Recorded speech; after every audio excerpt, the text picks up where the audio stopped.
arkadaşlar, hepiniz hoş geldiniz. Baran Zeylan ile Dil ve Müzik Muhabbeti ismini verdiğim program serisinin ilkine hoş geldiniz. Bu ilk programda konuğum çok değerli dostum, güzel insan, değerli Üstad Semih Uçar oldu. Kendisiyle çok keyifli bir sohbet gerçekleştirdik. Hazırsanız buyurun beraber izleyelim. Evet, tekrar merhabalar Üstadım, hoş geldiniz. Hoş bulduk hocam. Çok teşekkür ederim. Evet, şimdi ben biraz sorular not aldım ama biraz öyle soru cevap ya da normal sohbet ortamında devam edebiliriz. Biraz daha ben heyecanlıyım tabii. Tabii. Heyecan da var. Öyle mi? Bakalım. Karşılıklı hocam. Evet. Hocam birincisi şey merak ediyorum. Tabii ben sizi çok iyi tanıyorum. Yani yazdıklarınızda, kitaplarınızda Evet. biliyorum ama biraz kendinizi tanıtabilir misiniz? Şimdi izleyenler olur, edenler olur, Öyle bilmeyenler mi? vardır. Olur. Şey yapalım isterseniz hocam. Konuşmanın akışında zaten böyle o açığa çıkar. Böyle konuşuruz birlikte. Ben size bir şey soracağım hocam. Siz bana sorunuz soruyla karşılık vereceğim. Ama Biz nerede ve ne zaman tanıştık hatırlıyor musunuz? Vallahi hocam nerede ben işte Farsça videoların birine siz yorum yazmıştınız. Aynen hatırlıyorsunuz. Bir YouTube videosuna yorum ben YouTube'da yazmıştım size. hatırlamaz mıyım? Ben yani tabii yorum yazanlara bakıyorum böyle yani kimdir yani ne iş Evet, yapar evet. falan. Baktım böyle bir çevirmen, müzisyen falan böyle çok hoşuma gitmiş açıkçası. Siz de sorun yani Evet, evet. dönüş verdiniz yani karşılaştık öyle karşılıklı yazıştık, ettik, tanıştık. Öyle bir tanışmamız olmuştu. Harika. Yani tabii 2016 veya 17 olması lazım bu dediğim. Evet, O zamandan beri dostluğumuz devam ediyor. evet. Ee, şeyde ben o zaman dil dersi e, vermeye başladığım sıralar, daha doğrusu şu anki form içinde vermeye başladığım sıralarda da böyle biz konuşuyorduk yoğun biçimde. Aynen. Sonra kitap çevirisi hakkında konuştuk ettik falan. O zamandan beri valla dostluğumuz sürüyor şükür. Eyvallah Gayet de hocam. Vallahi mutluyum ben bu yüzden. Ben de çok fazla sizle mutluyum hocam. Var olun. Siz var mı hocam? Şimdi biri tabii siz çevirmenlikten önce siz müzisyensiniz. Evet. İşte konservatuvar okudunuz. Almanya'da Hı okumuşsunuz. hı. Biraz o Almanya orada tabii bayağı bir derecede yapmışsınız. Çift anadal yapmışsınız. Biraz oradan bahsetmek istebilir misiniz? Ya ister misiniz? Tabii. O süreç Ben nasıldı? aslında tabii yani müzisyenim. Benim bütün öğrenimim yani ilkokul değil de orta bir işte o zaman değil mi? Hani orta birden itibaren ki bütün öğrenimim yani işte okul, lise, üniversite, çift lisans, yüksek lisans, doktora hepsi müzik yani. Konservatuvar. Devlet konservatuvarına ben yani 12 yaşında girdim. Evet. Tamamen tüm yani biliyorsunuz bizim yani tam zamanlı bir okul o yani. Oraya girdim işte 12 yaşında Türkiye'de, üniversitede. Sonra 17 yaşında Almanya'ya gittim. Evet. Burada şey yapıp böyle biraz daha hızlıca halledip sınıf falan atlayıp liseyi 2 senede bitirip Almanya'ya gittim. Orada bizim şeyimizin, müziğin çok böyle saygın okullarında okuma şansını yakaladım. Orada Evet. ben oboacıyım, oboa çalıyorum. Evet. Yani dünyanın en iyi şükür yani oboacılarıyla hakikaten en iyi hiç kuşkusuz oboacılarıyla çalışma fırsatını yakaladım orada. Evet. Bu da benim için tabii şey oldu yani. Hem müzikte gelişmem için hem de insani gelişim için, kültürel gelişim için her anlamda Evet. yani çok büyük e, bir aşama kaydetmemi sağladı haliyle o Almanya tecrübem benim için çok önemliydi. Yani çünkü neden? Bütün kariyerimin şekillenmesi orada oldu. Orada şekillendi yani kariyerim. Ben şey diyorum yani bütün yetişkinlik hayatım aslında benim. Yani o 17 yaşından itibaren bir 10 sene falan kaldım Almanya'da. Almanya'da şekillendi. O yüzden ben de çok o Alman kültürü çok baskındır. Yani Ben, bir de ben öyle yaşadım orada da. E, yani işte en çok vakit geçirdiğim insanlar işte Almandı. İşte o zaman böyle çok uzun yıllar ilişkilerim oldu falan hep Alman oldular bilmem ne falan o yüzden o kültüre ben çok aşıktım. O yüzden de çok etkilendim. Yani bile isteye bir etkilenmeydi bu falan. Ondan sonra hocam ondan sonraki süreci biliyorsunuz. İşte Türkiye'ye geldim üniversitede ders vermek için. İşte dünyanın birçok yerinde Japonya'dan Çin'e efendim Avrupa'nın tamamına Kuzey Avrupa efendim e, Batı Avrupa, Doğu Avrupa her tarafta konserler verdim, dersler verdim bir müzisyen olarak. Onun dışında da ne oldu işte? Sonra yazı süreci başladı. evet. Yazı süreci başladı. Onu zaten konuşuruz. Evet. Evet hocam. Süper. Peki yani hazır oradan laf açılmışken tabii siz aynı zamanda eğitimcisiniz de. Almanya'daki Evet. eğitimle Türkiye'deki eğitimi kıyaslarsak sizce en bariz fark nedir hocam? En bariz fark yani. Güzel soru. Hocam şöyle aslında en bariz fark nerede? Sınıftan çıktığınızda başlıyor bence. Hmm. Yani çünkü eğitim deyince biz sadece sınıf için düşünüyoruz. Hani işte iyi öğretmen, kötü öğretmen, işte iyi Hmm. eğitim sistemi, kötü eğitim sistemi. Bence sınıfın dışı, sınıfın dışı. Yani şunu düşünüyorum mesela bazen, mesela benim oradaki hocalarım Türkiye'de olsalardı burada da gelişirdim ben. Ya o ayrı, öğretmenin rolü ayrı. Biz de Evet. biliyorsunuz müzikte hep birebir ders alıyoruz yani sonuçta. Tabii. Tamam ama sınıftan çıkınca ne olacaktı? Evet. Onu Yani hocam ben açar mısın? Sınıfın sınıftan dışı çıktığım derken? zaman yani sınıftan çıkınca ben Almanya'da izlediğim oyunları burada izleyebilecek miydim? Yani Almanya'da izlediğim konserleri burada izleyebilecek miydim? Almanya'da gittiğim kütüphanelere burada gidebilecek miydim? Hmm. Almanya'da dışarı çıktığımda taksiye bindiğimde taksici ne iş yapıyorsunuz dediğinde, ben müzisyenim dediğinde taksici bana efendim burada da orada olduğu gibi aa diyecek miydi, yoksa o ne öyle düdük bilmem ne mi çalıyorsun falan mı diyecekti. Şimdi bana sorarsanız bunlar çok daha önemli. Biz bunların üstünde çok durmuyoruz aslında. Evet, Hep evet. böyle tam böyle şeye odaklanıyoruz. Eğitim sistemi şu bu falan. Aslında sınıfın dışı derken hani ne kastettiğimi anladınız. Bence Anladım. sınıfın dışı daha bile önemli.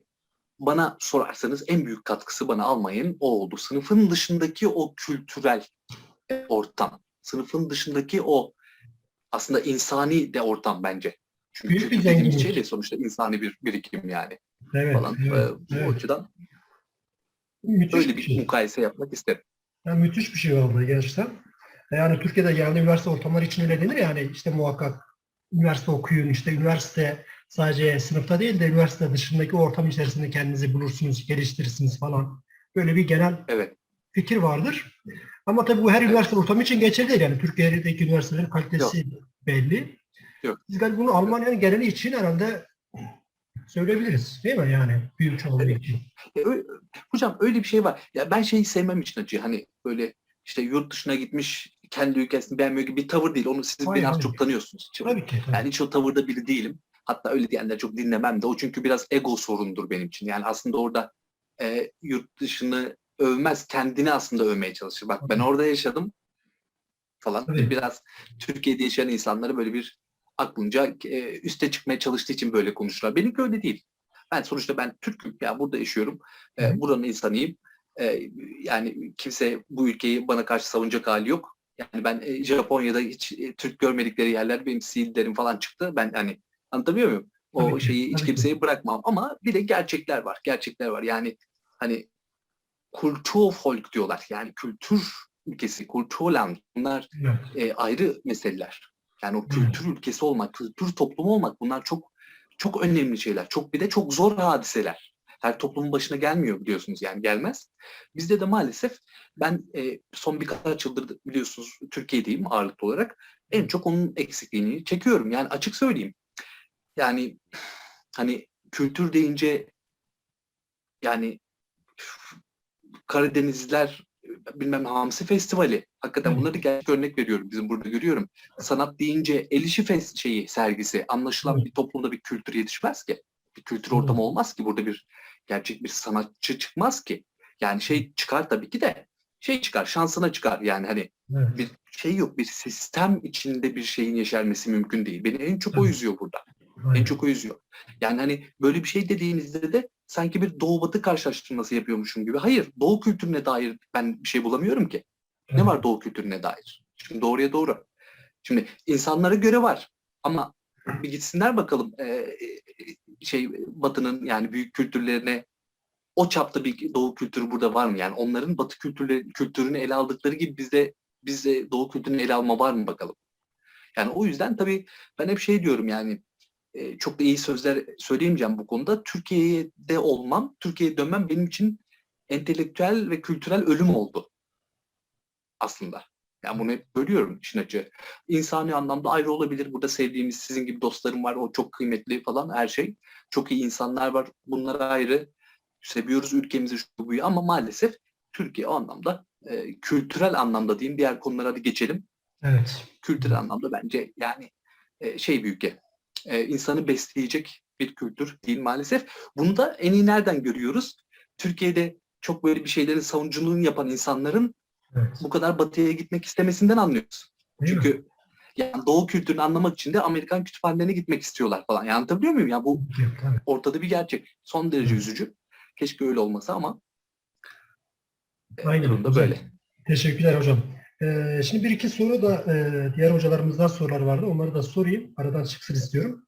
Birincisi Lokman Aşkın hocamızın bir sorusu var. Parça grubundan bilirsiniz muhtemelen. O işte siz tabii geçmişte konserler falan vermiştiniz. Performanslarınız falan vardı. Onlara ilişkin bir iki video paylaşmıştınız. Ben de izlemiştim onu ama daha başka videolarınız yok mu? Böyle izlesek biz de böyle keyiflensek falan. Var mı hocam? Onu sormuştu da. Var mı acaba hocam? Öyle bir yazmış. Çok Evet, güzel. evet. Çok Evet, güzel. aynen. Allah vardı. Birkaç böyle Türkiye'de konserden böyle çekimler YouTube'a koyulmuştu. Bilmiyorum onlar duruyor mu hala falan ama e, bakmak lazım. Yani bizim çok şey işlemiyor öyle. E, yani klasik müzikte nasıl söyleyeyim? Bir arşiv falan Farklı yok bir daha mudur? büyük organizasyonların içinde oluyorsunuz. Büyük Evet. orkestraların şunların bunların. Hani onların tabii ki bende materyalleri var. Alman radyolarından şunlardan bunlardan kayıtlar var. Hı hı. Efendim Japonya'da Sony stüdyolarında yaptığımız Evet. kayıtlar var ki bunlar bir Evet. müzisyenin yapabileceği aslında Tabii ki. herhalde en Muhteşem büyük işler. şeylerdir. Bunlar benim elimde var ama onları paylaşmam çünkü telif hakkı meselesi falan devreye Tabii. giriyor. Tabii, tabii. Yani hani internette bulunabilir belki falan ama işin açığı hiç onlarla ilgilenmedim. Yani güzel soru aslında. Güzel Anladım. soru. Evet. Birincisi buydu. İkincisi de şeydi tabii grupta yazmıştım ben. Tabii siz aynı zamanda bir poligonsunuz. Yani orada 12 Evet. dil biliyoruz ben sonra. Biliyor musun? Mutlaka yeni diller de belki eklediniz. Onu bilemiyorum. Konuşuruz. İşte Evet. hocamızın biri İsmail Çelik hocamız sormuş. 12 dil bilen biri diyor ki yabancı bir dil öğrenmenin mutlaka farklı bir metodunu biliyordur. Bu işin sırrı nedir? Sırrı nedir üstad?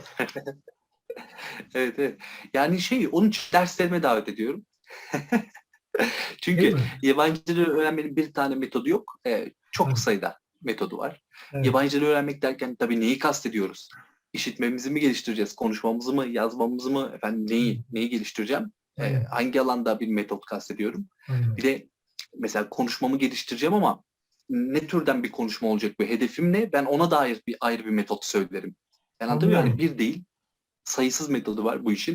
Farklı Evet. farklı alanlarda. O yüzden çok genel bir soru bu gibi yani. Hani bir sporcuya yani nasıl iyi sporcu olunur falan demek ki bunun metodu var mı demek gibi. Sayısız metodu var En azından sonuçta. kendi Hani kurslarınızda mesela izlediğiniz metodu biraz söyleyebilirsiniz. Mesela şu an veriyorsunuz iki dilde kurs veriyorsunuz. yani şöyle metot derken hocam şimdi benim kendi yani ben bizzat kendim dil öğrenirken Evet. uyguladığım birçok metot var ama şimdi ben tabii öğrencilerime bir şey sunarken bir şey yapmam lazım. Orada bir revizyon yapıyorum tabii. Tabii. Çünkü kimse veya öğrencilerin büyük kısmı diyelim. Yani aslında dünya üzerinde çok az kimse benim gibi dil öğreniyor. Şimdi doğruya doğru. Evet. Yani bakın şu anlamda söylüyorum. Şimdi insanlar görünce böyle uzaktan böyle örnekler işte şu kadar dil biliyor falan çok çekici geliyor bir anda. Bir Evet. anda bakıyorum böyle bir heyecanlanıyor insanlar. Ben de öğreneceğim falan. Acayip mesajlar alıyorum ama 3 gün sonra yok. Bitiyor. O heyecan her şey gidiyor. Yani o kadar kolay bir iş değil. Bu çok Tabii ciddi ki. bir iş. Yani ben Tabii ki. Tabii ki. Onu bu konuşuruz zaten hocam. Evet. yani Muhakkak ki. aynen basit bir iş değil. O yüzden de öğrencilerime tabii aktarırken yapıyorum. Yani kendi öğrendiğim gibi ben öğretmeye çalışsam öğrencilerime orada çok sonuç alamayız. Biraz orada ne bileyim öyle bir yapılandırmada bulunmam gerekiyor işin açığı. O da Evet. ne? O da ne? Mesela son 2 dönemdir özellikle böyle oluşturduğum sistemde yapıyorum hocam. Yani dil öğrenmenin malum farklı aşamaları var. Evet. Telaffuzumu geliştirmem gerekiyor. Ben bunun için telaffuz dersleri sunuyorum.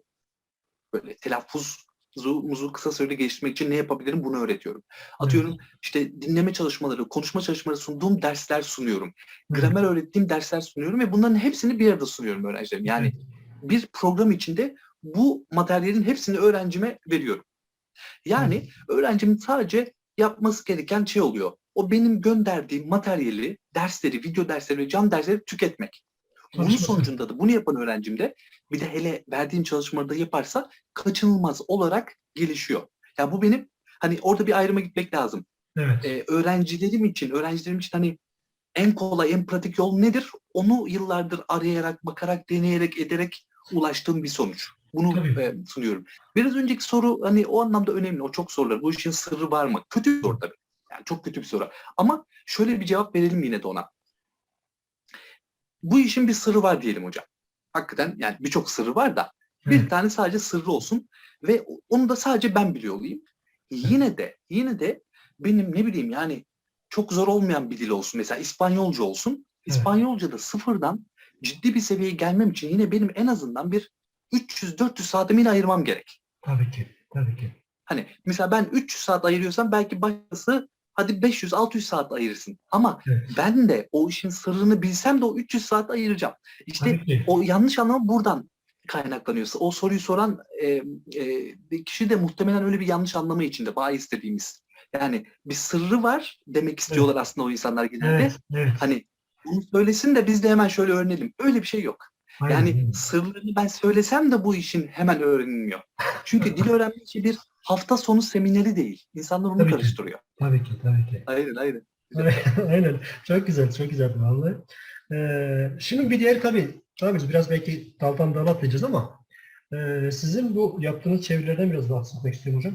Şu ana kadar herhalde 15 kitap çevirmişsiniz.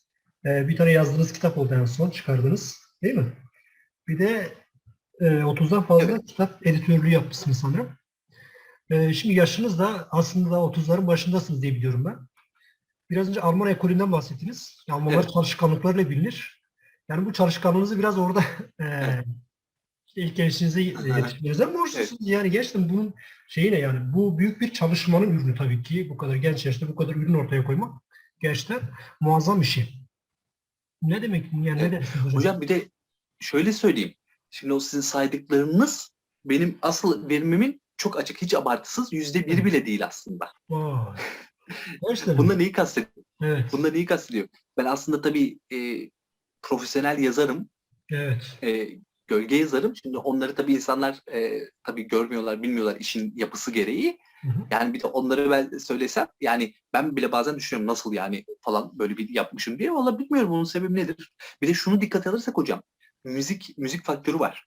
Mesela ben Evet. şey okumadım yani hani üniversitede bir bölüm okudum 4 sene değil. Ben 12 yaşından beri çok ciddi yani bir hani olimpiyatlara hazırlanan bir sporcunun disiplininde Evet. ben onu o kadar süreyi müziğe ayırdım. Ben hep şey diyorum.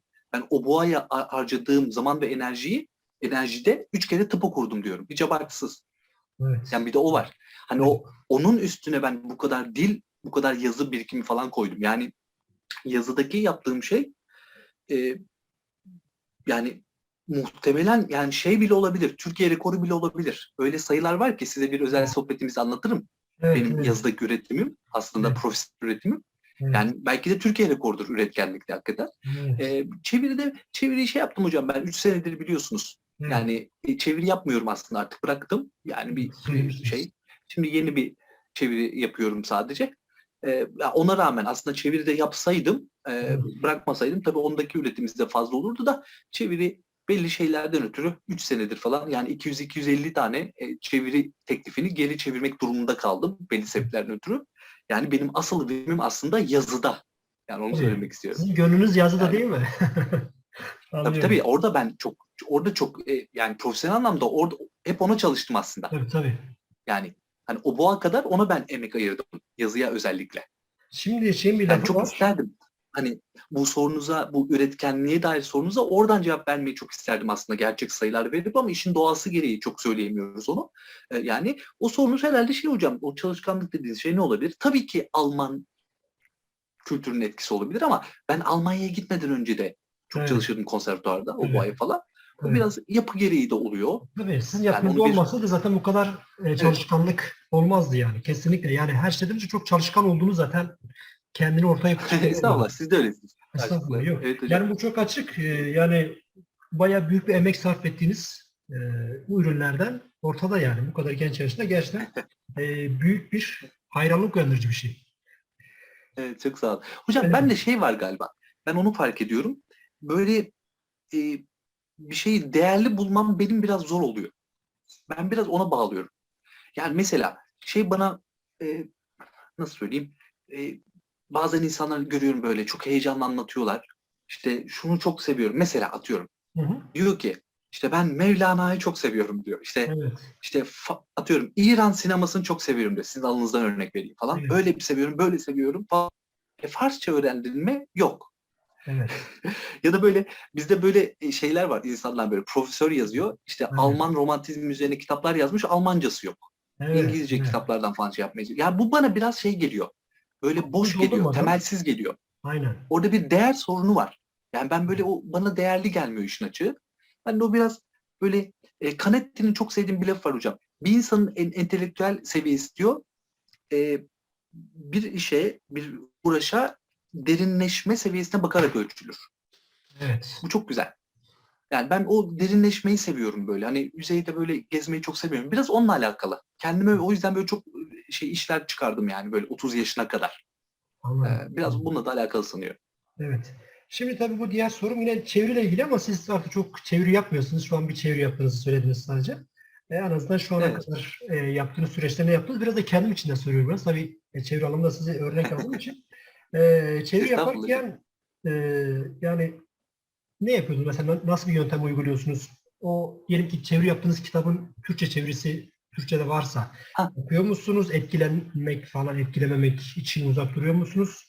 Yoksa güzel direkt soru. yine kendi dilinden kaynaklara mı bakıyorsunuz? Yazarı araştırıyor musunuz? Ne yapıyorsunuz? Evet. Hocam çok güzel soru. Yani şey o. Burada tabii böyle farklı farklı görüşler var. Bana e, çevirisini yaptığım kitabın başka çevirileri varsa dilimizde yani hani bir o anlamda telif meselesi ortadan kalkmışsa diğer çevirilerine bakmak bir seçenek değil, bana sorarsanız bir zorunluluk. Çevirmenin boynunun borcu bu.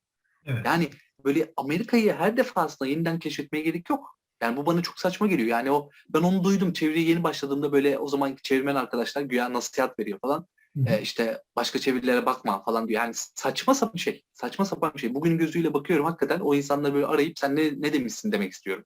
O kadar saçma ki. Bu şey gibi.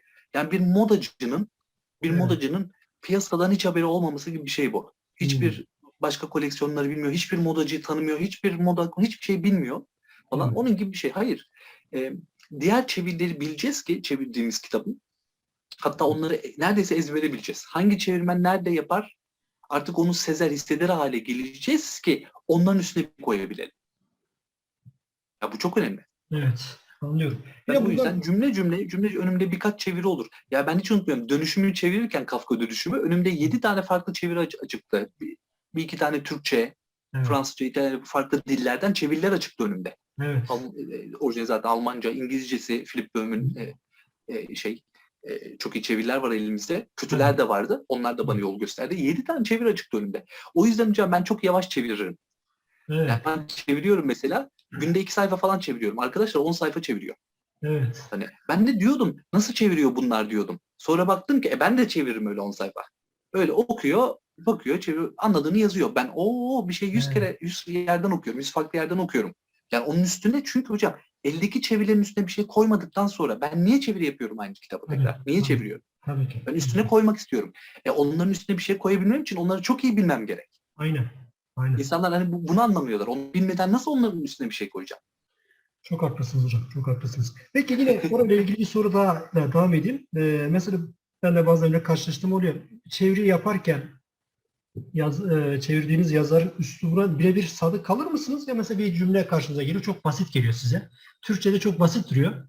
Belki o dilde normal duruyordur ama bunu ben de şöyle Türkçe ifade etsem daha hoş durur falan. Öyle yapar mısınız yoksa neyse motomot ya da motomot demeyelim de hoş durmaz o. Daha orijinale yakın mı çevirirsiniz? Yani buradaki Hocam yaklaşımınız nasıl? zor bir soru. Çünkü biliyorsunuz siz de en başta bir çevirmen olarak yani çeviride aslında her çevirdiğiniz cümlede çeviri anlayışınızı yeniden şekillendiriyorsunuz aslında. Yani hani çünkü böyle bir iş bu. Yani bir otomatiğe bağlayamıyorsunuz. Bir memuriyet işi değil özünde. Hı hı. Yani bir yaratıcı bir edim aslında bana sorarsanız çeviri. O Evet. yüzden zor cevaplaması ama ben üslup olarak tabii taraftarıyım. Yani e, mümkünse yani benim ilk ölçütüm orijinale mümkün olduğunca sadakat tabii ki.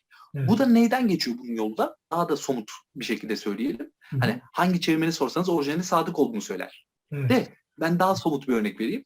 Hani o cümledeki bütün öğelerin, bütün kelimenin, bütün kalıpların artık neyden oluşuyorsa o cümle hepsinin tek tek karşılığını ben Türkçe'de vermek isterim. Buna rağmen okuyan kişinin sanki bu Türkçe yazılmış gibi hissetmesini düşünüyorum. Benim için başarılı çeviri budur. Evet. Ya ben bunu yıllar önce bir kitaba yazdığım yazıda bir yemek yapma örneğinden verdim. Okumuştum o yazınızı. Yemek yapma örneğinden verdim. Çok Aynen, güzel yani yazdı. böyle elde orijinaldeki bütün malzemeler olacak. O yemeği yapmam için gereken bütün malzemeler olacak. İşte hepsini kullanacağım. Şimdi bazı çevirmenler ne yapıyor? Biraz böyle daha güzel duyulsun diye, kuru biraz kandırmak o. Evet. Böyle çeviri kokusu deriz ya, o olmasın Evet. diye.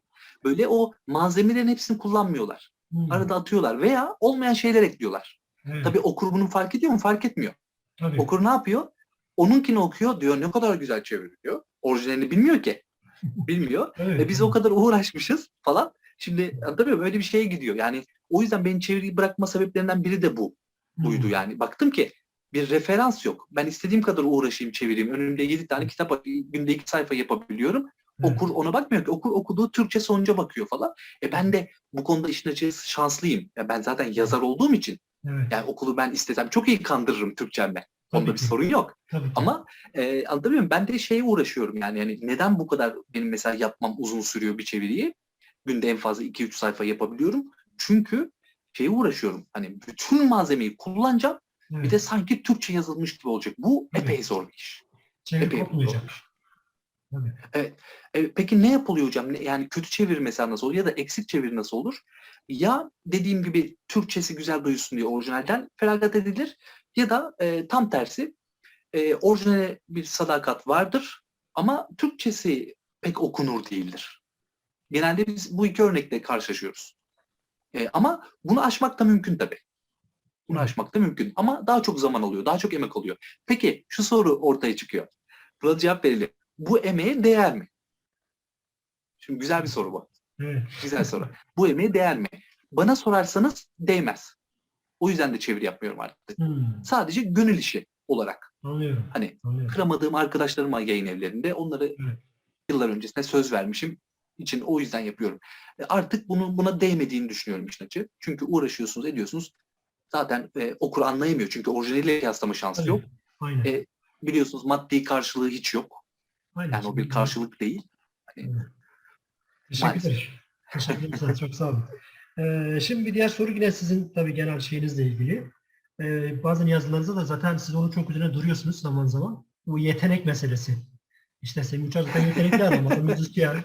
İşte adam biliyor, yetenekli ki bunları hepsini yapmış. İşte bu kadar kitap çevirmiş. Evet, evet. İşte üniversite Tabii. okumuş. İşte şeflik yapmış. Orkestra yönetmiş. Bu yetenek meselesini biraz bununla ilgili bir iki cümle dinlemek istiyorum sizden. Güzel anlatıyorsunuz çünkü orası. Evet, evet. Çok sağ ol. Hocam onu bizim son kitabı da aldık. Kim Evet. Öldürdü İçindeki Öğrenme Aşkını, Tuğba Akbeyin'den yazdığımız. Orada bir yazım vardır benim yani. İnternette böyle en çok paylaşılan yazılardan biri. Onun başlığı şu. Bütün hayatım ne kadar zekisin, ne kadar yeteneklisin diyenlerle savaşmakla geçti. Evet. Orada biraz aslında buna değiniyorum. Biliyorsunuz benim de son yıllardaki en böyle sevdiğim izleklerden biriydi bu. Bunun üstüne çok yazdım, çizdim. Bu yetenek meselesi, yetenek miti Evet. diyelim, yetenek Evet. fetişizmi. Evet. Yani bütün başarıların yetenekle falan açıklanmaya çalışılması gibi saçma sapan. Bu da genelde başarısız toplumlarda olur biliyorsunuz. Yani siz bu kadar yani binlerce saat çalışmışsınız, binlerce emeğiniz var. Yani o çalışma Evet. görülmüyor, yeteneklisiniz. Yani işin kolay açıklama tarafı bu yani. Aynen, Bu aynen öyle. Aynen öyle. Çünkü neden? Hocam o yazıda da açıkladığım gibi. Şimdi bir etkileyici bir örnekle karşılaşıyorsunuz. Bir sanat eseriyle karşılaşıyorsunuz. evet. Böyle bir heykelle karşılaşıyorsunuz diyelim ve çok etkiliyor sizi. Yani diyorsunuz ki vay be nasıl yapmış bunu? Tamam çok güzel. Ama işte orada bitmiyor işte. Hemen oklar kendinize çevriliyor. Şimdi ego öyle bir şey. Evet. Hemen diyorsunuz ki ya tamam da biz de geldik artık belli bir yaşa. Ben ne yaptım? Ben niye böyle bir şey yapamadım? Şimdi o soru hemen geliyor. İşte yetenek falan orada devreye giriyor hocam. Evet. Yetenek falan orada devreye giriyor.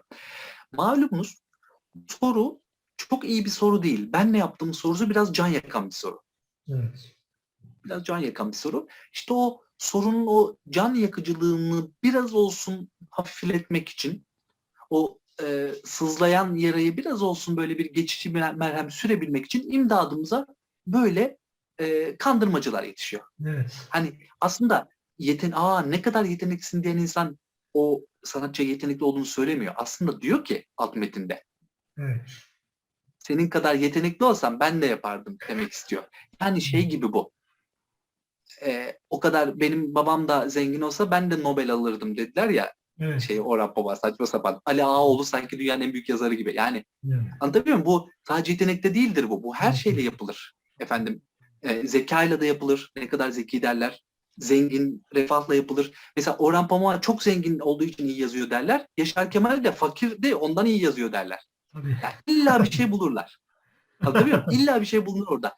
Yani kendisini insan biliyorsunuz kendini sevmezse ölür. Evet. Ölür.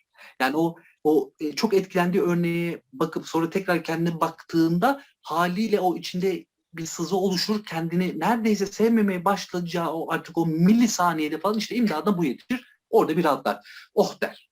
Yani bu benden kaynaklanmıyor demek ki. Bende yetenek yoktu. O yüzden yapamıyorum. O yüzden o düşünce sürecini ve duygu sürecini ben artık çok iyi bildiğim için geçen yıllarda, çünkü yani çok insanla çalıştım. Biraz abartı sayıda insanla çalıştım. Artık şey yapmıyorum ben. Yeteneklisin diyenler diyorum ki sağ olun, beni sizler yaptınız. Ne yapayım? Ne yapayım? Yani hani ben Kişi, anlatıyorum, ediyorum, onlar da yapsın, etsin diye hala bana yok diyor. Olur mu diyor, siz yeteneklisiniz diye. Tamam.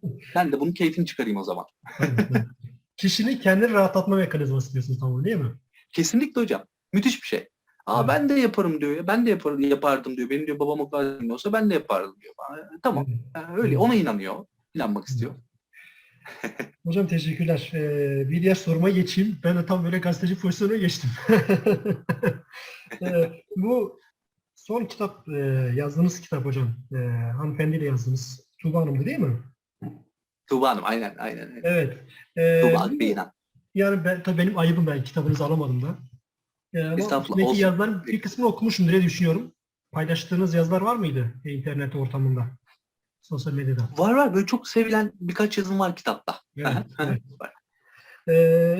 Bu kitap neyi anlatıyor hocam? Yani özetle, yani bir okuyucu aldığı zaman o kitaplar ne görecek, ona ne faydası olacak? Yani amacı neydi kitabın?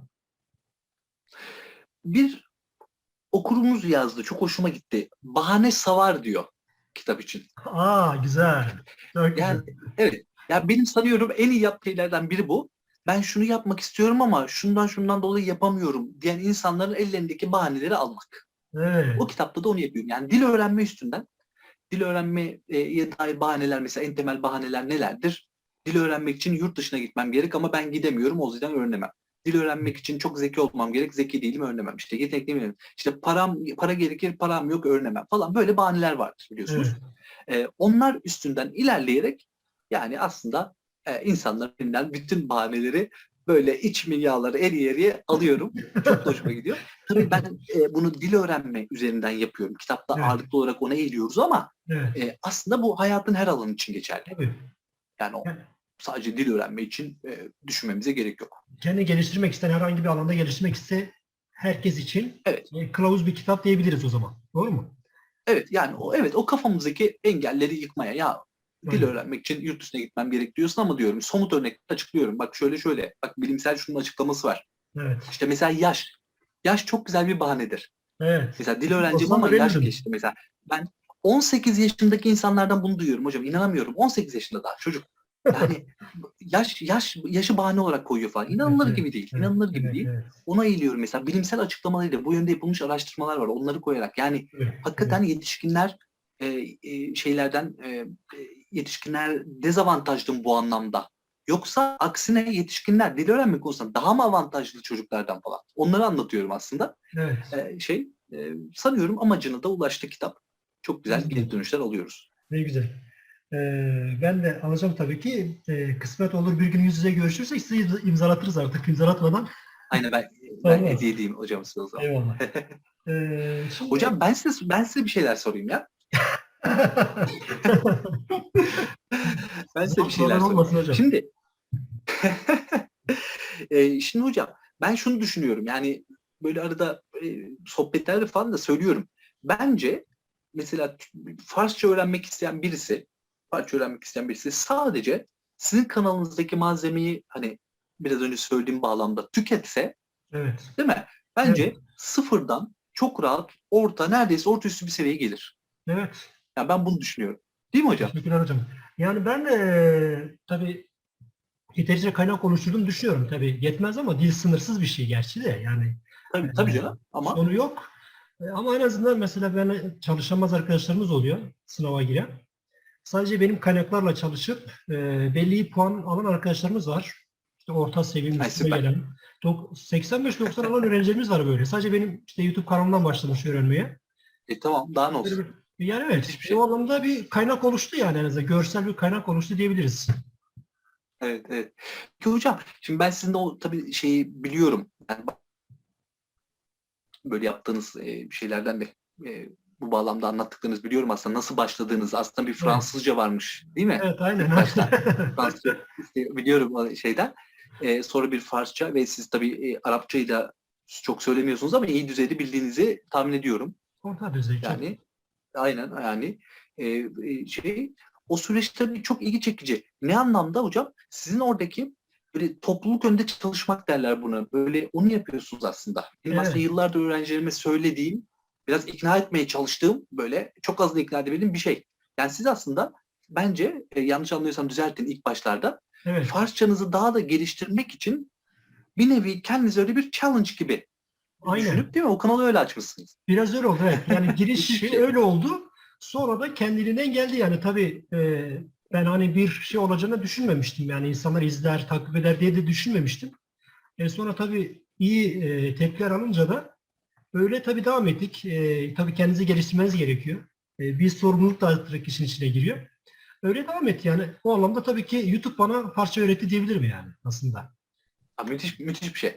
Yani Evet, çünkü bunun neden önemli hocam? Hep soruyorlar yani nasıl yapayım işte sebat edemiyorum, motive olamıyorum. Ya diyorum evet, ki çok basit. Daha bugün hatta bir derste onu anlattım yani. evet, Çok basit diyorum. Kendinize hemen bir Instagram hesabı açın veya kendi evet, hesabınızdan her gün evet. diyorum bir dakikalık bir konuşma şeyi paylaşın. O sizi motive eder. Yani sizin yaptığınız Tabii ki. aslında bu bir nevi. Tabii ki aynen. Yani Evet. aslında hem kendinize faydalı olmuşsunuz hem bize faydalı olmuşsunuz bir nevi. Aynen evet.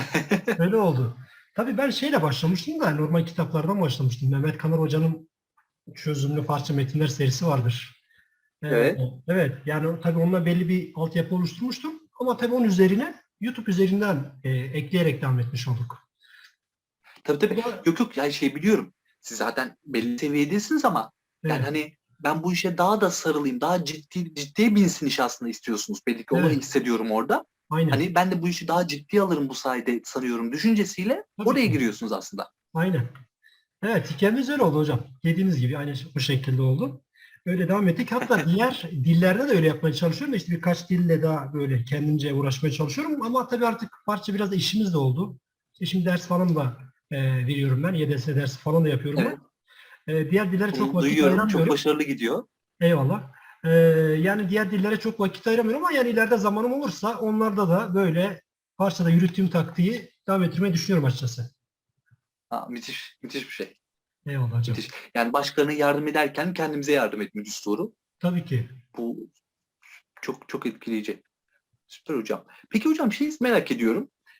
Şimdi Farsçaya bir ilgi var değil mi yani bizim ülkede özellikle sanıyorum belki de bu bizim yani benim dahil olduğum kuşakta biraz daha fazla önceki kuşaklara göre Evet. yani tahminim o yönde. Hı hı. Siz o şeyi nasıl görüyorsunuz? Yani hani işte o daha çok böyle akademik taraftan mı geliyor yoksa işte Farsi yani İran filmlerini seviyor, şarkıları seviyor oradan mı bir ilgi doğuyor? Yani şimdi benim ders verdiğim kesimin çoğu akademi camiasında. İşte Ha, doktora tabii o yapmak ayrı. istiyor. O ayrı. Onun dışında diğer böyle kültürel nedenlerle işte Farsçayı seviyor, geliştirmek istiyor. Düşüncesi de gelen arkadaşlar da oluyor. Ama bir yandan da tabii şu var. Farsça biraz hani Arapça biraz daha Türkiye'de çok destekleniyor şu an malumunuz. Evet, evet. Farsça o Tabii. anlamda biraz Farsça sevenler biraz da şey yapıyorlar. Siz söyleyin. Ondan biraz şikayetçiler yani yeterince desteklenmediklerini düşünüyorlar birçok anlamda. Öyle bir durum var açıkçası. Yani birçok üniversitede, çok az üniversitede şu an Farsça bölümü var mesela. 3 mü 4 üniversitede var. Ee, Daha fazla olmalı Evet. diye düşünüyorum ben de. Böyle bir şey Ki var. aslında bu çok garip bir şey hocam. Evet. Neden? Evet. Biz aslında Arap kültürümüz İranlı üzerinden almışız aldığımız Aynen. aslında. Aynen. Yani Tabii ki. hani sadece kültürü de değil yani hani diğer konulara çok girmek istemiyorum. Biz Evet. dinsel birikimi de oradan almışız Tabii yani ki. aslında. Yani o biraz şaşırtıcı. Ya bizim Evet. için Farsi yani ne demek o yani bizim kültürümüzün üstünde en büyük etkiyi yapan kültür yani. O tabii biraz şaşırtıcı. Tabii şeyle de alakalı biraz e, baskın kültür olmasıyla biraz alakalı şeydim. Biraz Arap kültürü yani değil mi? Tabii. O anlamda daha baskın hale geldi. Biraz politik tarafları da vardır mutlaka. Evet. Dinsel Evet. gerekçeler de var Evet. Evet. sanıyorum. Evet. Ama son yıllarda biraz arttığını tabii söyleyebiliriz. Yani Farsça ilgi duyuyorlar. Gittikçe artıyor diyebilirim hocam. Yani karşılaşıyorum, denk Var var. geliyorum. Hatta okulumuzda 2-3 tane öğrencimiz de var şu an. Kendi çalıştığım okulda. Göç Ha, de var öyle yani. mi? Tabii İzmir'de mesela ben çok karşılaşıyorum. Bayağı bir İran'dan buraya göç falan durumu da var. Allah E, Allah. Peki Öyle. siz onlarla Farsça konuşuyor musunuz? Tabii ben konuşuyorum. Önce bir şaşıyorlar, böyle bir afallıyorlar falan. E, Önce bir şaşıyorlar. Sonra anlatıyorum hikayemi. Aa, çok iyi. Tuhaflarına Aa, gidiyor çok önce güzel. tabii. Aynen. Kaç yaşında öğrenciler? İşte öğrencim biri şu an 5. sınıf öğrencisi var. 7. sınıf Aha. öğrencisi var. Küçük yani. Ay, onlar ne güzel konuşuyordur ya. Evet Çok evet. tatlı konuşuyorlar. Çok, çok. Yani orijinal Farsça. Benim için de hoşuma gidiyor. Yani benim için bir nimet yani. Farsça Tabii konuşabilmek ki. olması. Olmaz mı? Bir Arap öğrencimiz var. Ona da Arapça bazen böyle pratik yapıyoruz okulda. Allah Allah. Çok iyi. Tabii. İşte Çok pandemi iyi. süreci biraz araya girince bunlar biraz sekteye uğradı ama okullar Evet evet. açıldığında yine muhtemelen konuşuruz öğrencilerimizle. Evet. Harikaymış hocam. Eyvallah. Şimdi devam edelim hocam. Bir iki soru daha sorayım size. Olur mu? Buyursunlar. Şimdi bu dil olayıyla ilgili tabii siz bayağı işte dillere vakıfsınız. 12 mi en son sayı hocam? Daha var mı? Üzerine eklemeyi düşünüyor musunuz? Ya da öyle bir plan var mı sizde? Yoksa öyle e, bazen bir ilham gelir, şu dili öğreneyim diye mi hareket ediyorsunuz? Yok yani belli bir büyük bir hedef var tabii kafamda. Evet. Ama son birkaç aydır biraz daha bir farklı bir şeye girdim. Bir seyre girdi o. Hı hı. Yani ben şey söylüyorum orada 12'den kastım tabii orada biraz ölçütü yukarıda tutup kitap okuduğum dilleri söylüyorum orada. Üst Evet. düzeyde kitap okuduğum dilleri söylüyorum. Tabii o şimdi dil bilmeyen insanları bazen konuyu anlatmak çok zor oluyor biliyorsunuz hocam. Yani o Tabii. insanlar için dil bilmek demek konuşmak demek. Oysa Evet. şunu bilmiyorlar yani konuşmak dil öğrenmenin aslında en kolay ve en hızlı kotarılan becerisidir. Yani onu anlatamıyorsunuz yani hani Hı bir hı. dilde konuşmak için hatta yani o dili bilmeyen insanları tavlayacak kadar konuşmak için bilmeniz gereken kelime sayısı 200-250'dir yani. Hatta taş çatlasın 500 olsun ama benim okuduğum kitaplarda 10 ila 15 bin kelime var. Yani anlatabiliyor Tabii. muyum? Hani Tabii. onu biraz tabii anlatması zor oluyor. Yani Aynen. ben orada, 12 dilde kitap okumuş derken orada aslında bir ne Cidden çok düzeyde o yüksekti dili hocam. bildiğimi anlatıyorum. Evet. İnsanlar onu tam tersi anlıyor. Evet. Yani Evet. o zor biraz o dilin anlatması. Tabii. Bir Yani de evet hocam hani bu kitap kadar okuduğum yani diller. şey var hocam, yani bunu da çok merak ediyorum. Yani bu kadar farklı dile hakim olup şimdi onları dağarcığında tutmak da mesele. Yani nasıl Ha, unutmuyorsun? Yani onun için bir şey yapıyor musun? Bir çalışmanız oluyor mu? o güzel soru. Hocam şimdi o yani şöyle bir mesele var. Şimdi benim de böyle hani başka poliglot arkadaşlarım var. Mesela 40 dil biliyor. Böyle Evet. insanlar var. Hakikaten de Evet. yani. Şimdi bu dilleri hepsini tutmak mümkün değil. Tabii Yani ki. o anlamda öyle bir şeye gitmek lazım. Örneğin mesela Latince. Latince. Evet. Ben birkaç sene önce Latince bildiğimiz böyle yani kitap okuyordum. Yani Hatırlıyorum. şimdi çok zorlanırım yani. Ama bu benim işin açığı onda da değil artık. Artık o Evet. anlamda kafam değişti biraz. Hı hı. Kafam değişti o anlamda biraz. Yani şu olarak bakıyorum. Yani hani şey gözüyle baksam hocam hiç dil öğrenemem. Yani bir dili tutmak ne ki? Yani anlatabiliyor muyum? O zaman hiç çok dili öğrenemem. Evet. Yani ben o dili öğreneyim. hep böyle belli bir seviyeye getireyim, hep o seviyede kalsın gibi bir kendime hedef koyarsam mümkün değil çok dil öğrenmek. O zaman o 50 dil öğrenmiş kişi yani hepsini tutamaz ki. Öyle bir şey yok. Evet. Dönem dönem. Mesela ben hayatımın bir senesini o dile ayırmışım demek ki ve ben bunu çok büyük bir kazanç olarak görüyorum. Çünkü biliyorsunuz hocam biz unutmuyoruz dilleri aslında. Evet. Hatırlamakta zorlanıyoruz. Aynen. Yani Haklısınız. bir yerden sonra. Aslında Tabii. unutmak diye bir şey yok ki. Ben Latinceyi niye unutayım? Yani hani veya sonradan öğrendiğim dillerde bana müthiş faydası oldu. İtalyanca, İspanyolca, Fransızca da şurada burada yani. Tabii ki. Tabii Şey. ki. Öyle. O konuda artık çok daha rahatım.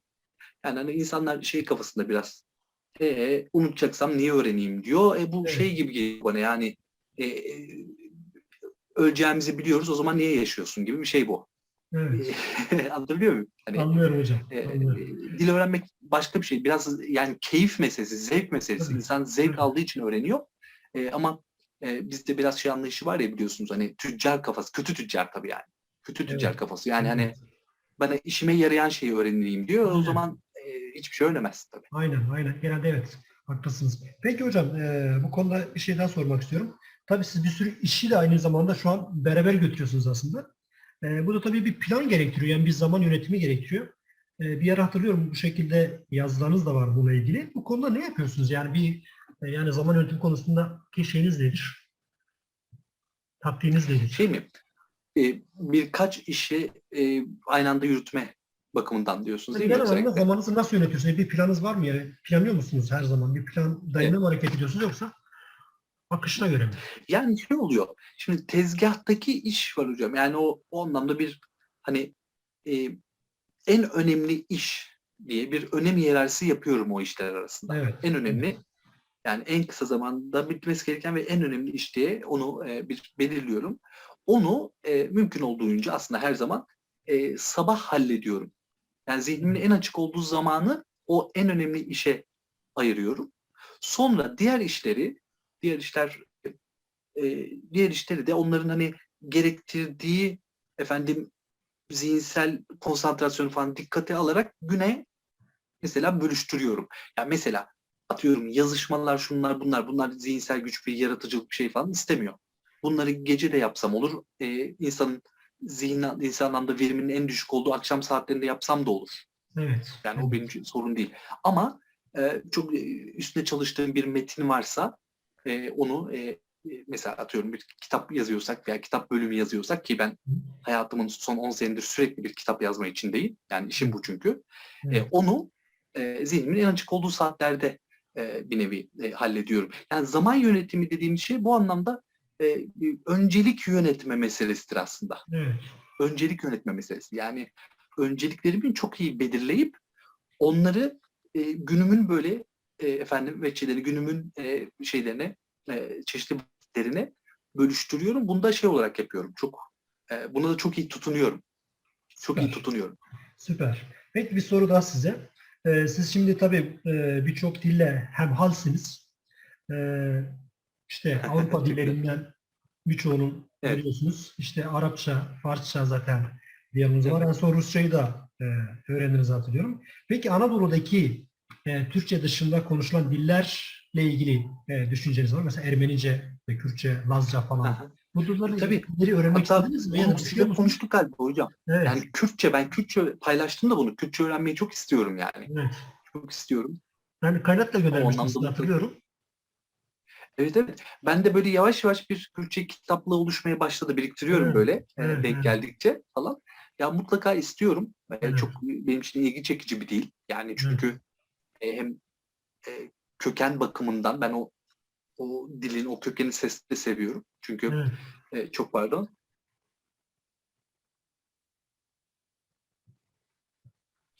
Evet yani çünkü insan ilk başta şey yapıyor hocam yani sesi seviyor. Bir dilin Evet. sesi ilk başta size kendisi de çekiyorsa o dile ilgi duyuyorsunuz. Ben o anlamda ses olarak da çok seviyorum Kürtçeyi. Kürtçe mesela çok istiyorum ilk başta yani o aklıma geliyor. E, Onun dışında belki ileride belli bir kısmet orada yaşarsak belli bir yaşa gelince şey olabilir tabii. Bizde böyle eskiden poliglotlar vardı yani bu e, bu poliglotların kimleriyle böyle hem aileleriyle tanışma fırsatı oldu mu? Böyle ölüm döşeğinde efendim Çingene dili. Hani biraz o politik doğrucu tabirleri aşalım. Biraz güzel bir Evet. tabirdir o. Çingene Evet. güzel bir laf. Evet. Yani onu öğrenmeye çalışan poliglotlarımız vardı. Belki belli bir yaştan sonra böyle şeylere bir merak salınabilir. Bir Lazca belki öğrenmeye Evet. çalışılabilir. Bambaşka bir dünya çünkü o. Onun Evet. biraz efendim sırrına ermek için öyle Evet. şeyler yapabilir ama hani ciddi bir anlamda bir dil öğrenme projesi olarak Anadolu'da ilk başta Kürtçe istiyorum yani. İsterim Anlıyorum. mutlaka. Anlıyorum. Bugün gelirse ben de elimden gelince bildiğim kadar yardımcı olabilirim hocam size. Zevkle. Ay çok iyi olur. Eyvallah hocam. Şimdi peki bir şey daha soracaktım ben size. Buradan gerçi biraz önce de konuştuk aslında ama yani bu dil bilmekle ilgili yani pek çok kişi işte ben şu dili biliyorum, bu dili biliyorum diyor ama siz biraz önce aslında açıkladınız ama belki biraz daha altını doldurabiliriz. Yani bir dil biliyorum demenin ölçütü size göre nedir? Vallahi hocam şimdi ben o konuda şunu diyorum. İnsanlar kendileri söz konusu oldu mu ölçütleri çok aşağıda oluyor. Başkaları söz konusu oldu mu birden sorgulanmaya başlıyor. Yani işin açığı böyle bazen sorular oluyor. Çok seyrek öyle şeyler çok yok. Şimdi Evet, sizin sorma amacınız ayrı. Bazen şey böyle çiğ insanlar oluyor. Yani evet, hatırlıyor musun? Öyle bir soru. Ben onu hemen anlıyorum. evet. Böyle çok hat dizide yok işin açığı. Yani Öyle. binde bir işin açığı. Ama böyle insanlarda hemen şey düşünüyorum hocam. Yani o art niyeti sezersem Hı hı. hemen şunu düşünüyorum. Ya sen bir tane bile dil bilmiyorsun. Veya Evet, bildiğin bir tane dil biliyorsan onda ne kadar biliyorsun? Ben sana gelip sen bu dili ne kadar biliyorsun demiyorum da evet. sen nasıl bir şeyle hangi sıfatla hakikaten yani Aynen. bunu bana Hı. sorabiliyorsun, bunu araştırabiliyorsun, bunu yani merak ediyorsun. Niye böyle şeyleri giriyorsun? Kendi içinde savaşlara giriyorsun. Hani çünkü anlatabiliyor muyum hocam? Yani öyle bir savaştan galip çıkma şansın yok. Kendini niye yoruyorsun? Tabii ki. Kendini Tabii. yıpratıyorsun. Hani ben o şeylere artık cevap vermiyorum ama sizin sorduğunuz amaçla düşününce bu şey bir soru, güzel bir soru. Hani somut bağlamda Evet, bir dil bilmek nedir? E, işte ona herkes tabii kendisi cevap verecek hocam. Benim ölçütüm evet, kitap okumak. evet, Benim ölçütüm kitap okumak. Neden? Konuşarak insanları çok kolay kandırabilirsiniz. evet, evet. Onu diyorum. Yani konuşmak çok şey. Yani bizde çok vardır öyle mesela. Birine bakarlar ana dili gibi konuşuyor der. Bilmiyor mesela o dili. Ben Halatı bunu çok soruyordur. şahit oldum. Nasılsın, iyi misin? Konuştu mu? Tamam değil mi? Tabii tabii. Anlamıyor ki. Dışarıdan böyle biraz hızlı konuşunca şey ana dili Evet, gibi geliyor. Yani aynen. onun hani yani üç kağıdı çok kolay oluyor. O yüzden ben onları çok girmiyorum. Ben kitap üzerinden yapıyorum. Bir de bunun sebebi var. Ben sonuçta bir hani Tabii. Canetti atıfı yapalım. Büyükhemen istiyor. Ben bir kitap insanıyım yani. Aynen. Hani Tabii bir de ki. bu benim yapımla ilgili. Tabii Ben ki. Türkçeyi de okuyorum, ediyorum yani anladın mı? Kitaplarla ilişkim çok yoğun olduğu için Tabii ki. bu bana daha yakın bir hedef gibi geliyor. Evet. Çünkü yani böyle kandırmak istemem insanları. Ben öyle konuşma olarak hedef koysam ben o zaman 40 dil öğrenirdim bu kadar verdiğim emekte. Şimdi Yani ve konuşmadınız hocam herkes de da. çok memnun olurdu bu arada. Evet. Yani ben sizin şeylerinizi de izledim. Hatta biraz önce Instagram'a da eklemişsiniz. Yine bir parça bir Mevlana'dan bir şiir okumuşsunuz. Daha önce Evet. Arapça videolarınızı da izlemiştim. Yani o konuda da aslında Evet. kimse elinize su dökemez. Yani o telaffuz çalışmanız da ayrı bir harika yani. Parça Çok sağ ol. çok gerçekten bunu samimi söylüyorum. Ben bunu öylesine söylemiyorum. Çok beğeniyorum. Yani orada belli ki siz bir onun için üzerine bir çalışıyorsunuz yani. E, Onda bir şeyler söylemek istiyorum ama Aynen. çok beğeniyorum. Öyle bir şeyim var. Evet. Telaffuza karşı öyle bir şeyim var, özenim var. Derslerimde de mesela onu çok önemsiyorum. Çok önemsiyorum. Neden? Telaffuz şey oluyor. E, hem karşı tarafı hem konuşanı çok etkiliyor psikolojik anlamda. Çok önemli bir şey. O Evet. yüzden çok üstünde duruyorum. Bir de sanıyorum müzisyen olduğum için herhalde hani en ufak şeyde duysun. Tabii. Sonuçta ben yani absolut kulak diyoruz. Absolut duyuşa sahibim zaten. Mutlak kulak Evet. dediğimiz. Evet. Yani şimdi duyduğum için onu da tekrar etmemde sanıyorum Evet. müzisyen olma insanlara göre biraz daha hızlı oluyor. Müzisyen olmanın avantajı diyorsunuz burada. Devreye giriyor. Evet hocam bir yerden yakaladım. Evet. Güzel. Müzisyen olmanın evet avantajı burada devreye giriyor. Güzel. Biraz da tekrar edebiyattan sorayım ben size. Yazarlarla ilgili. Tabii siz hem Almanca işte diğer dillerde okuyorsunuz. Sizi en çok etkileyen yerli ve yabancı yazarlar kimler diye sorsam. Favori yazarlarınız yani. Ha, Kimlerdir? çok güzel soru hocam. Valla şimdiye kadar aldığım en güzel sorulardan biri. Niye böyle şeyler sormuyor insanlar bilmiyorum. Hep şey sorusu geliyor. Nasıl dil öğreneceğiz? Ya o kadar zor bir soru ki bu. Ben buna 1000 tane yazı yazmışım cevap vermek için. 1000 tane video çekmişim. Hangisini söyleyeyim? İşte böyle sorular benim için çok daha keyifli hakikaten. Bana böyle Hocam sorularla en başta geleceksin değil mi hocam? aynen. Ben ya bunları istiyorum yani. Hani e, tabii ilk başta aklıma şey geliyor hocam, yani Goethe benim Evet. bütün hayatımı, bütün kişiliğimi şekillendiren birkaç isimden biri. Yani hani Alman kültürü. Bir de ben Goethe'ye biliyorsunuz 6 sene Goethe'nin evine birkaç dakika mesafede yaşadım yani Vay. Weimar'da. E, Birincisi tabii Goethe çok önemli. E, Goethe'nin ardılı diyelim. Kendini belki de biraz öyle görüyordu. Hatta Goethe üstüne bir roman da yazdı. Thomas Mann anmak gerek 20. yüzyılda. Bana sorarsanız 20. yüzyıl romanının doruklarından Thomas Mann çok önemli. Thomas Mann'ın belli tabii öyküleri, özellikle uzun öyküleri falan benim için önemlidir. Bilhassa da Tonio Kröger. Ben bir Hmm. dönem benim anayasam diyordum bu Aa, efendim eser için. Tonio Kröger çok önemli bir e, yani eser olduğunu çok şeydir. Thomas Mann benim için çok önemli. evet. Çevirdiğim yazarlardan tabii ki mesela Rilke'nin 4 kitabını çevirdim. Evet. Rainer Maria Rilke. Yani o önemli. Yani İran sonuçta eski edebiyattan yani şimdi hani hangisini sayalım? Evet. Hafızlar, efendim Şiraziler, işte Mevlana'lar, onları sevmek mümkün değil. Goethe içimizdeki en büyükler diyor, en büyük şairler diyor bizzat Goethe onlara. Evet. Yani hani o ayrı bir dil ve duygu okyanusu hakikaten. Onlar Evet. tabii benim duygu dünyamda şekillendirmiştir. Türkiye'den kimi seviyorum? E, Orhan Pamuk'u tabii iyi bilirim. Sevmenin de ötesinde. Hı hı. Ben birkaç sene önceye kadar kendimi hani böyle yazarlarım, arkadaşlar da biraz takılırlar da öyle. Orhan Pamuk uzmanı olarak şey yapıyordum. Hakikaten o kadar Aa, iyi biliyordum. Yani evet. e, yani çok iyi bir şeydim. Yani Orhan Pamuk böyle okuruydum her anlamda. Hem kendi kitaplarını zaten birkaç kere okumuştum hepsini. Bir de ikinci literatürü de çok iyi biliyordum. Evet. Yani Orhan Pamuk hakkında çıkan bütün yazılar, Orhan Pamuk'un verdiği bütün röportajlar falan o derecede bir şeyim vardı. Eğilimim vardı. Onun dışında kişisel olarak ergenlik döneminde çok sevdiğim için mesela Tom Risper'ı söyleyebilirim. Hı hı.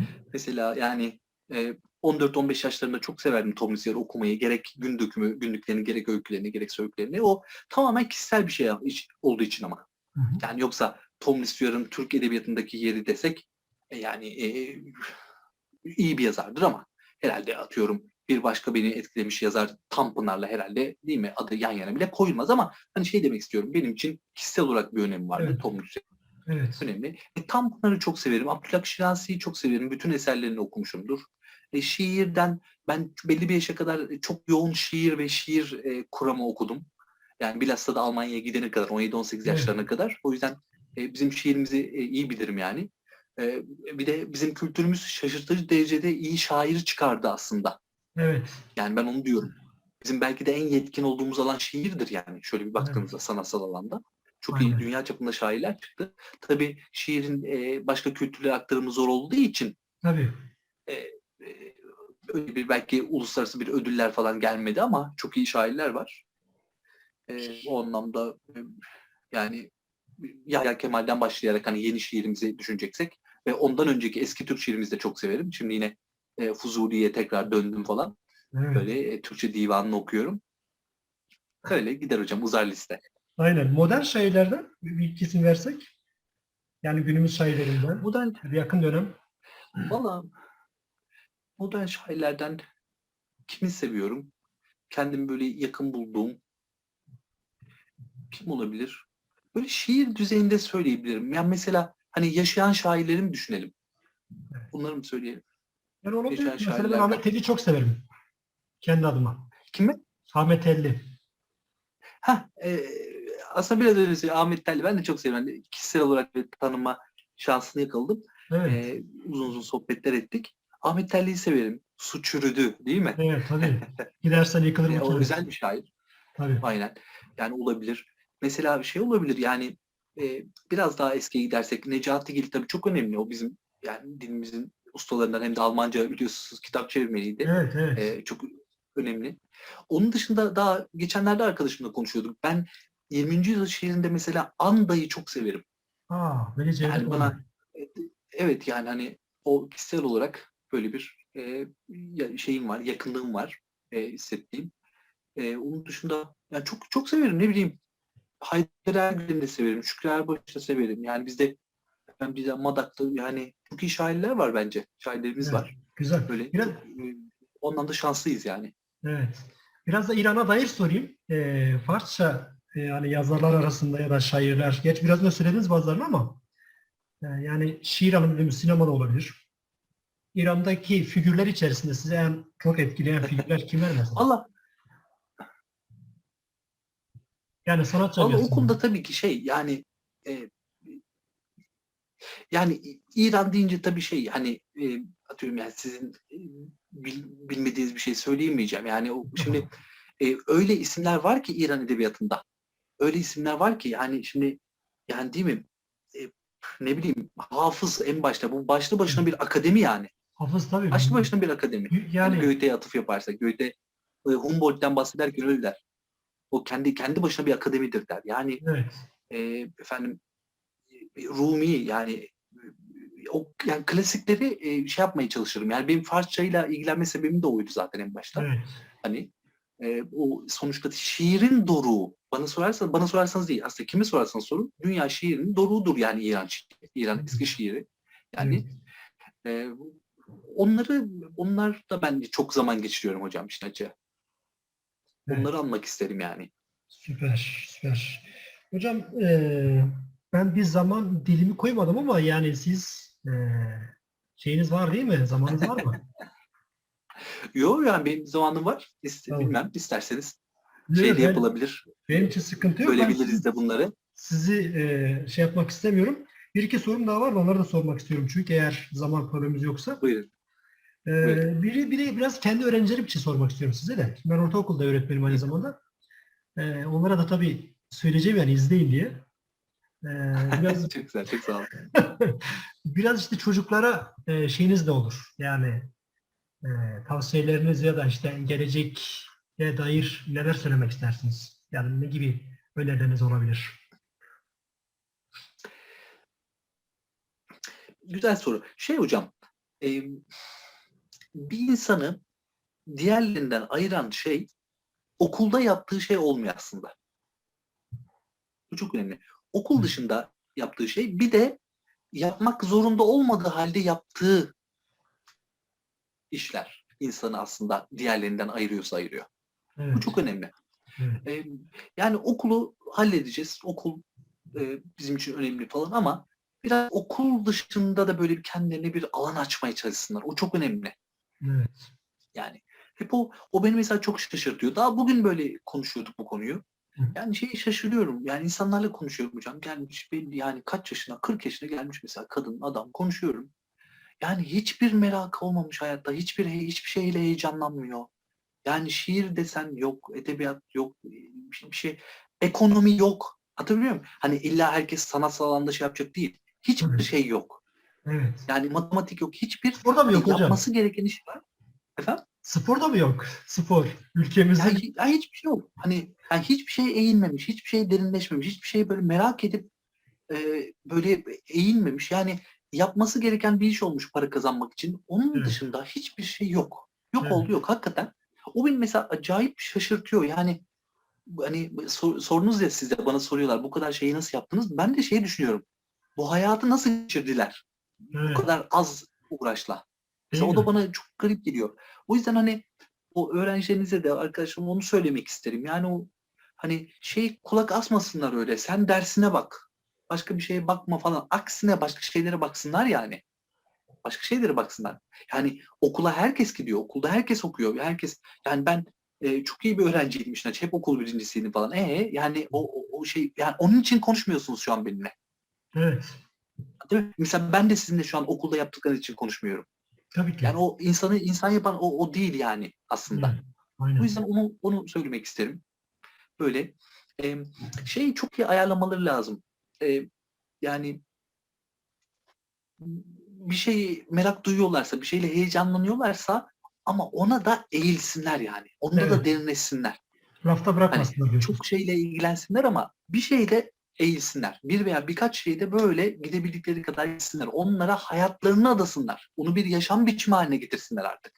Ama Evet. bunu hep böyle bir okul dışında yapmaya çalışsınlar. Okulu biraz açsınlar artık. Evet. Teşekkürler hocam. Teşekkürler.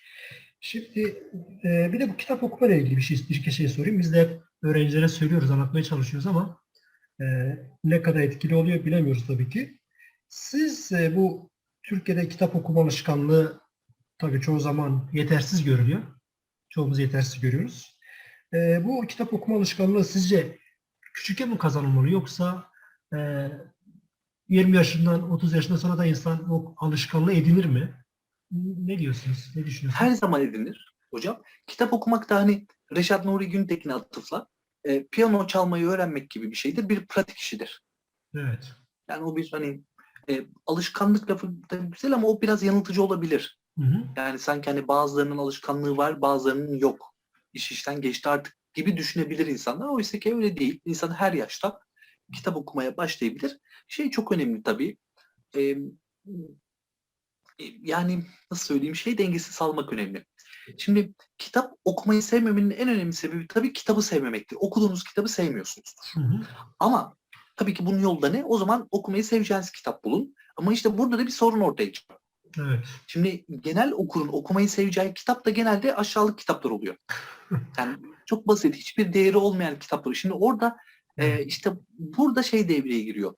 Küçük yaştan bir okuma kültürü, bir kronolojik bir şey, bir birikime sahip olmak önemli. İşte bu yüzden belki küçük yaştan itibaren kitap okumuş olmanın şeyi efendim faydası olabilir. Ama onun dışında herkes her yaşta hiç kitap okumayan birisi bile böyle ciddi bir okur olabilir. E, Eğer isterse. Ama bir pratik işidir bu. Evet. Güzel hocam. Teşekkür ederim. Son bir soru o zaman, yani aklıma gelen şu an o var.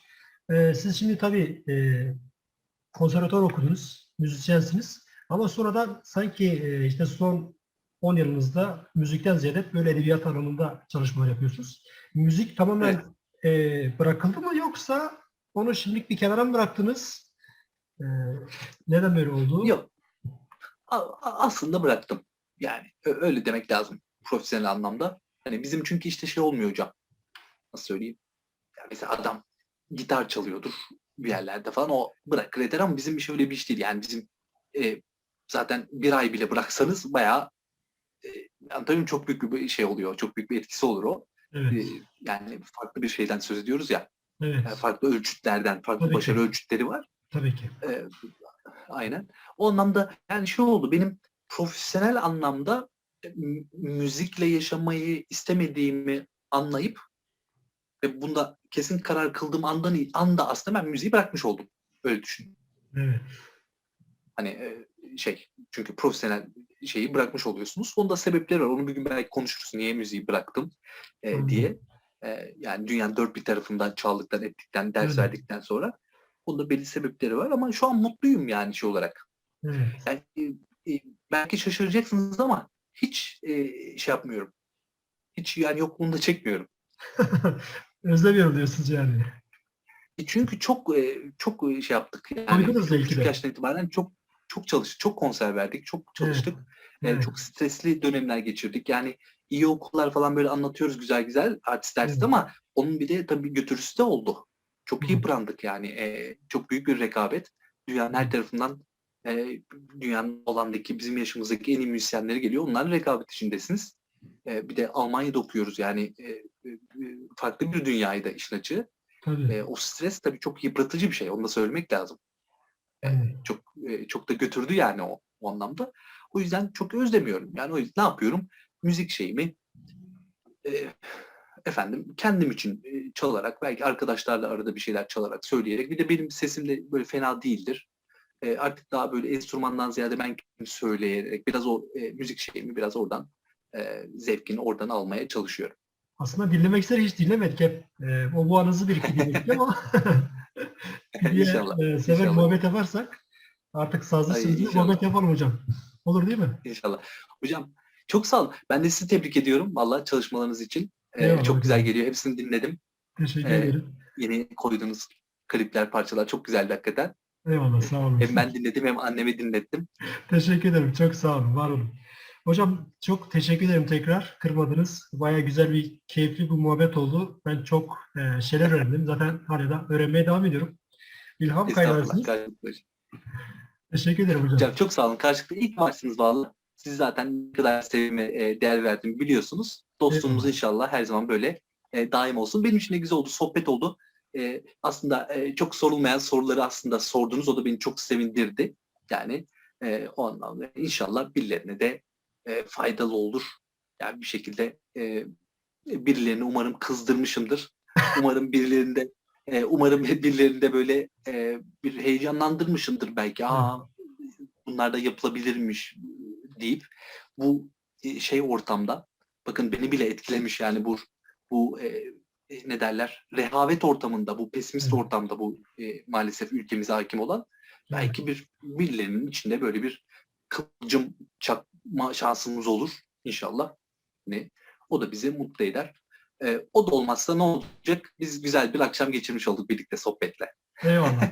Eyvallah. Çok teşekkür ederim. Çok var olun. İyi ki varsınız. Siz de hocam. Çok sağ olun. Görüşmek Sağ üzere. olun. İyi İyi akşamlar akşamlar hocam. diliyorum. İyi akşamlar hocam. Çok sağ olun.